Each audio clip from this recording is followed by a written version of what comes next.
Yo, what's going on, guys? It's Goose from the Wise Wealth Discord coming back at you with another watch list. Another insane week last week, man. It's just been on a crazy tear. The indexes, equities are up tremendously. We see on the 15-minute chart, we just had quite the volatile week. We had that break above Monday, and it started dropping. We got that huge pullback. We're down about 1.5%, and then of course another V-shaped recovery. We just can't quite get that pullback that some people are looking for. Bears just continue to get roasted every time. The 4-hour chart, I mean, you can see we're just clearly in a pretty strong uptrend. So it's like until some of these trends are broken, it's hard to become bearish. But Jimmy and I have said that we would like to see the previous all-time high to come back and retest that, kind of build some support around there. So if it does come down and it breaks that, hopefully, the SPY could come back down to 480, retest that a little bit. As of right now, I mean, it's hard to get bearish in the market just because every time you get some sort of pullback, it's just V-shaped right back up, V-shape, V-shape, and it's like it's been like that since the start of November, end of October. V-shape, consolidate. Any sort of drop is just eaten up very, very quickly. We are in extreme greed, as you know, so that could be part of the reason. Um, Indexes just keep inching forward. This is the QQQs. They created an all-time high on Friday with that push up. They did get denied a little bit, so they're kind of just sitting there. But we'll see, man. It's really hard to turn bearish on this market, but at some point you would think that we need some sort of pullback or we need some sort of, but I've been saying that for the last like 2-3 weeks. But you can see some of the moving averages. I finally found one in trading view. It's the 20, 50, 100, and 200. So this is probably the 20, 50, the 100, and the 200. As you can see, I mean, they're not too extended from like the 20, but the 200 is pretty far away. And like I always like to say, I'll go to the video really quick. I'm not going to cover it yet, but it's like a rubber band effect. It's like when you get this far off from some of your moving averages, you're bound to come down at some point. So I don't know. It's very hard to say, oh, this is the top or time the top at all. But you would think at some point we'd come to reality. It isn't getting close to February, or we are in February.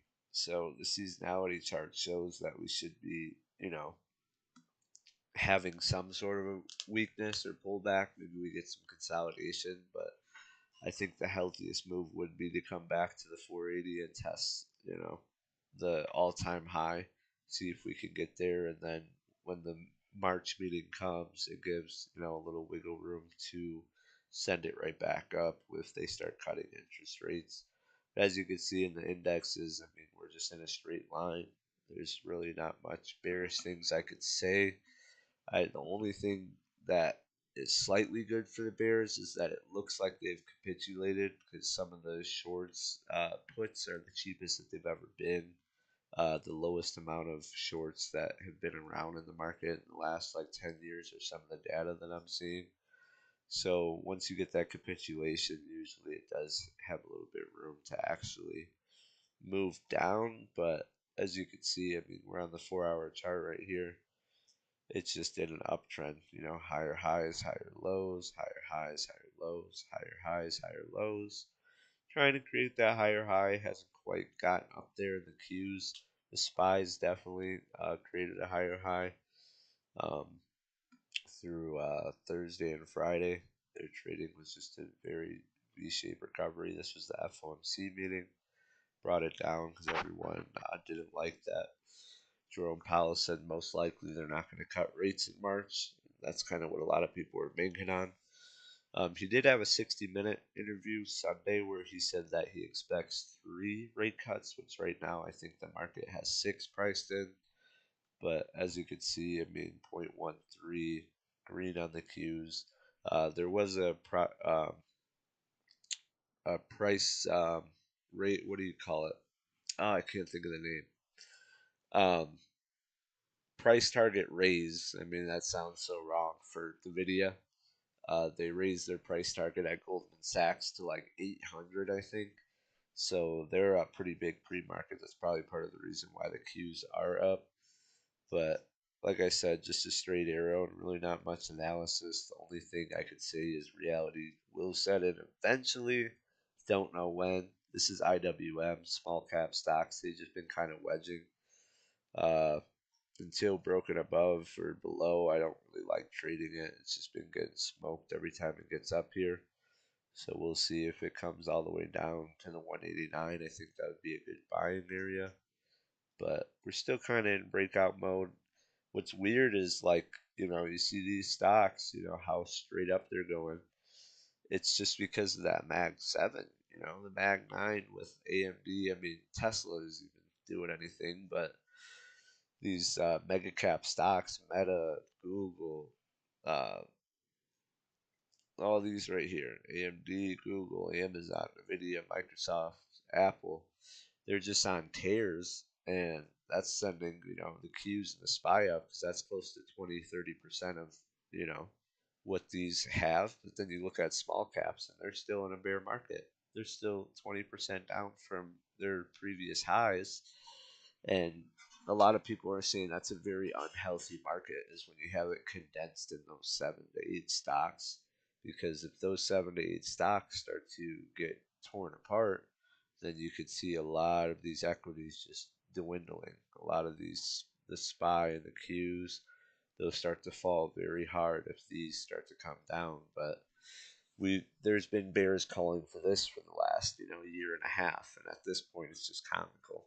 You know what I mean? As though the top is in, crash and burn, here it comes, and it just continues to inch higher. So I definitely take that into account into some of my analysis. Is like I'm just getting to that point where I'm just kind of giving up on the short side of things. It's not that I'm throwing everything in the shorts. I've been pretty transparent on when I do, but it's very quick.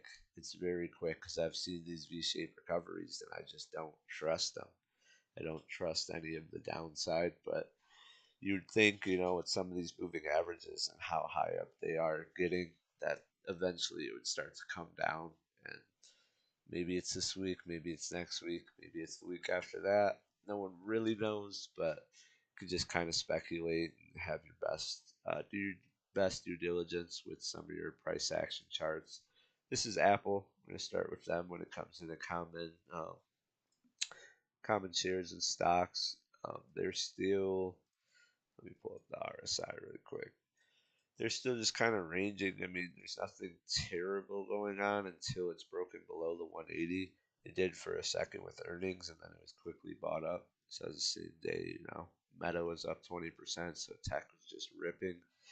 And Apple's one of the most heavily owned stocks by institutions and the big boys, so I don't really expect them to drop too hard, even if we did get a pretty decent pullback. But like I said, you just want to see them hold this level right here. And it's like if they lose this, then you could start to see some continued downside to maybe 165, 170 area just to be psychological.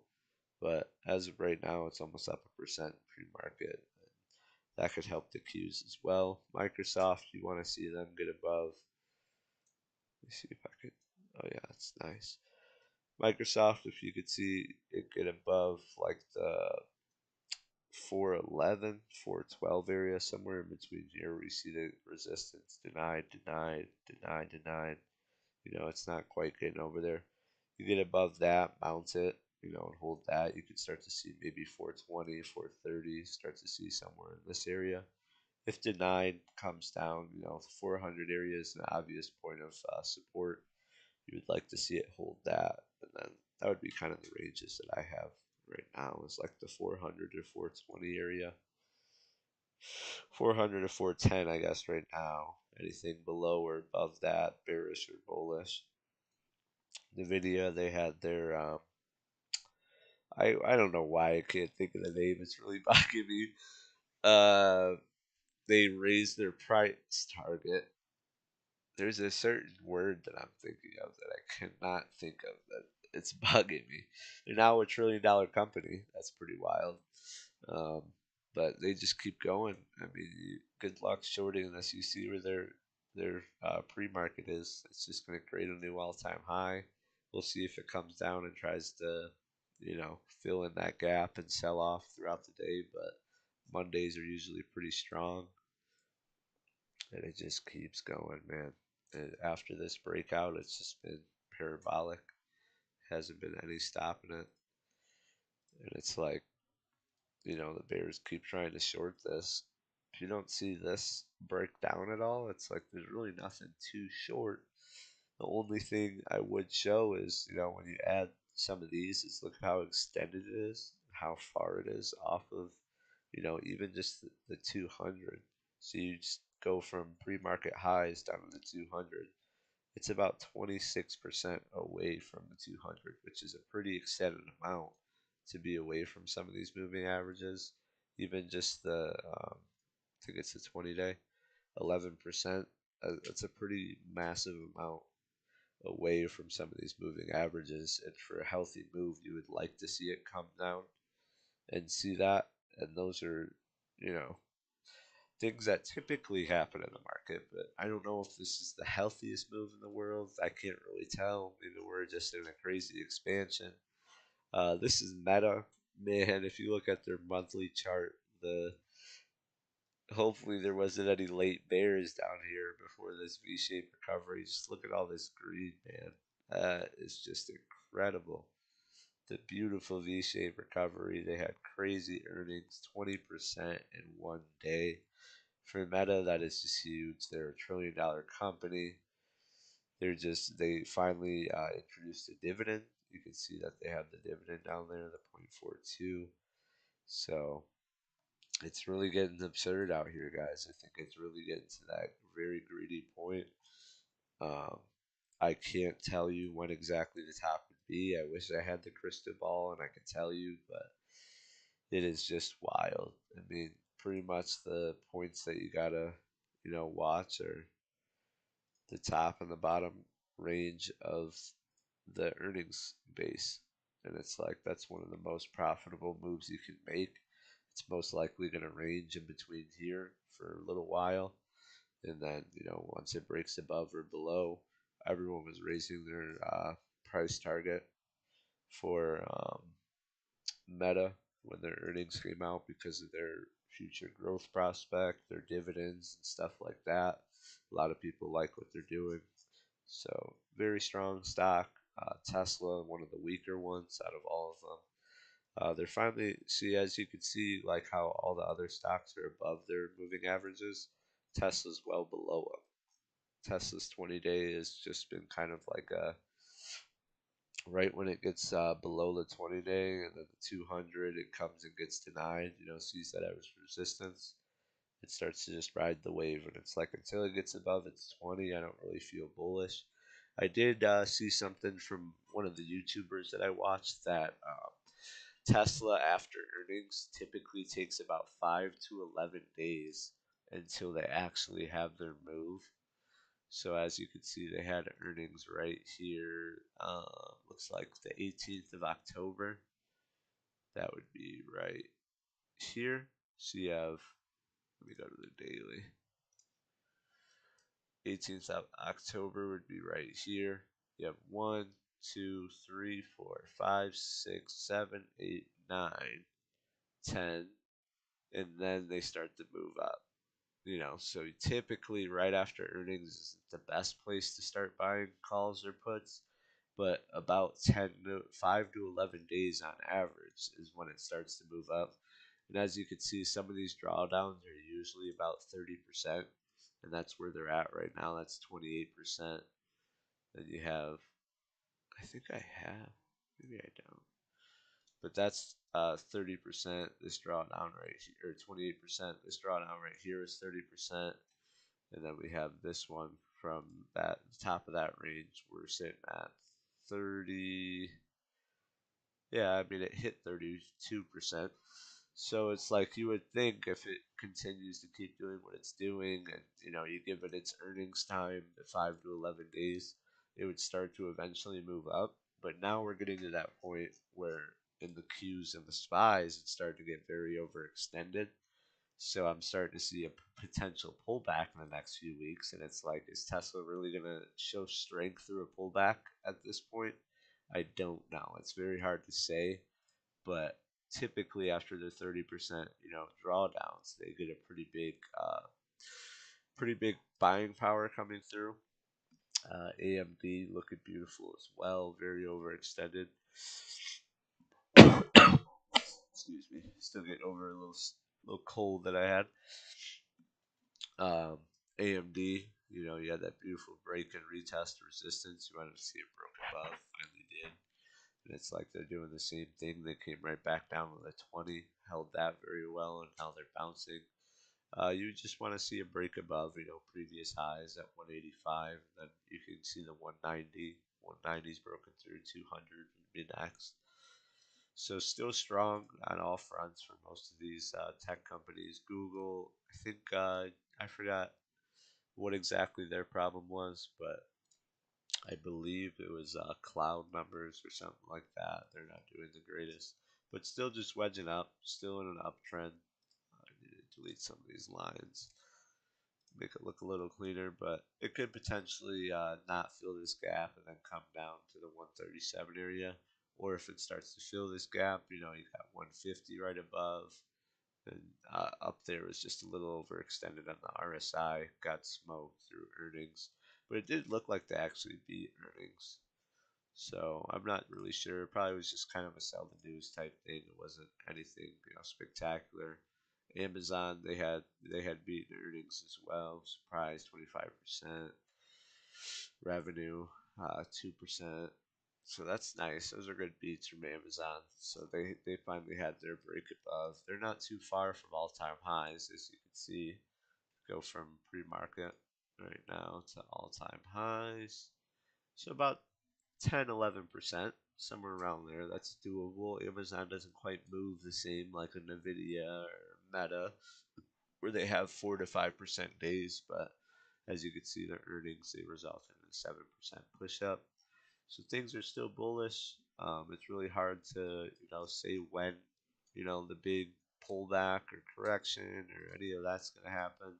It may never come. Maybe just until I turn 65, the market just continues to have 3 to 5% weeks every week, and just it looks amazing. That'd be awesome. Be a good way to just passively invest and make a bunch of money, but reality will set in eventually, I'm sure, hoping so. I sound like such a miserable person hoping for a pullback, but it would be healthy. Netflix, they're just kind of basing right now. I like this flag action that it has going on.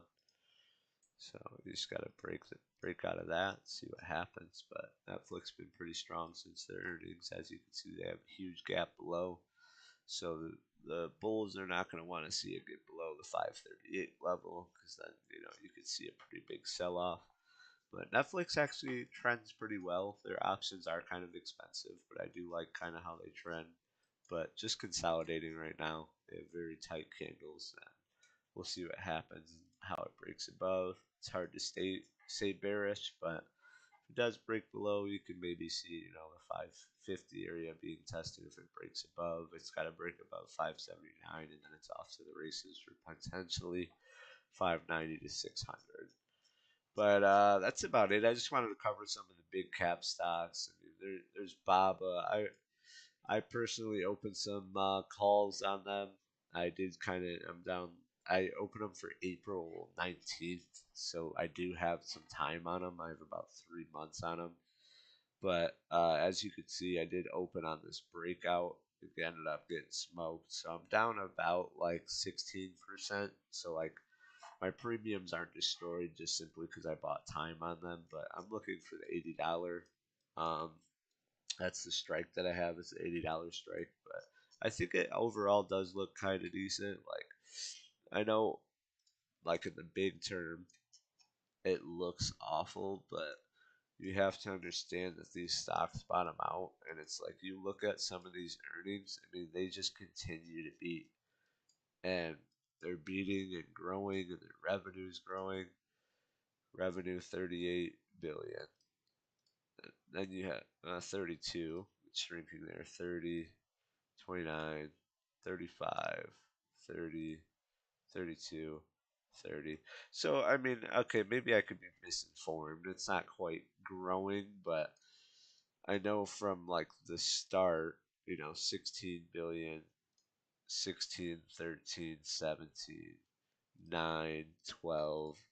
So it's like it's understandable that it grew all the way up until here. This is at 22 billion, so it's like their revenue was a lot higher now at these lows than it was here. So it's like I personally think it's a good company. I just think China is going through a really bad time right now economically, and they've announced that they're going to do 300 billion in purchases for stocks. They canceled short selling, which it sounds hunky dory, but like some of these days that we have in the U.S. where they're just rippers, it's because of the short selling squeeze. People have to, when they cover their shorts, they have to buy the underlying stock. So that could kind of affect, the push up that you want to see. But it needs to break out of this range. It was breaking, and that's part of the reason why I bought longs when it was, but it ended up coming right back down. You can see in pre-market, it looks like it might eventually break out again this morning. If it opens up here, it'll look decent, and then you just got to get through some of these resistances at 73, breaks above there, 74, 75. So I'm starting to turn slightly bullish on some Chinese equities, but a lot of people have been calling for the bottom for a while, and it just continues to get smoked. But a percent free market, that's pretty solid. Other than that, I did shout this one out. I liked FanDuel. I love their thing. They just recently IPO'd. Really no volume going on. 112,000. Not something you want to trade like options or anything, but maybe a good long-term option. We'll see. Snow finally had their breakout too. Jimmy was posting about this Friday.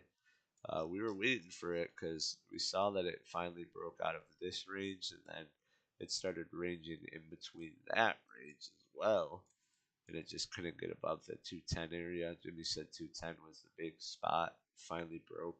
Boom, boom, boom. So it's going. We'll see if it can get up to that 240 price target that Jimmy and I had been talking about.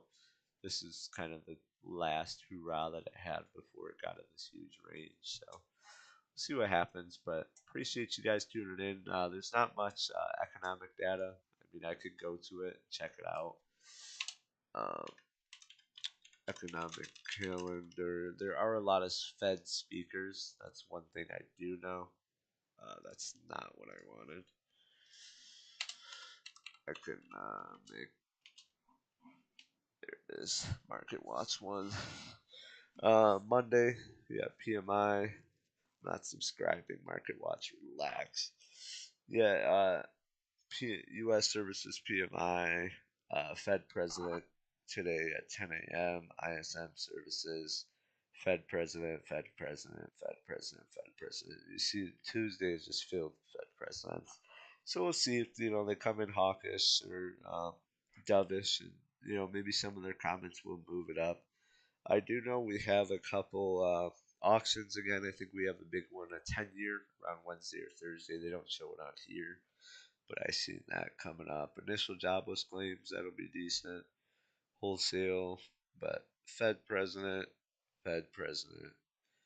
We have one, two, three, four, five. Well, that's a governor.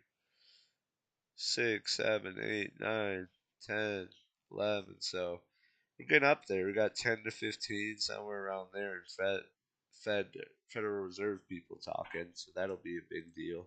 That might move the markets a little bit, but economic data is pretty light.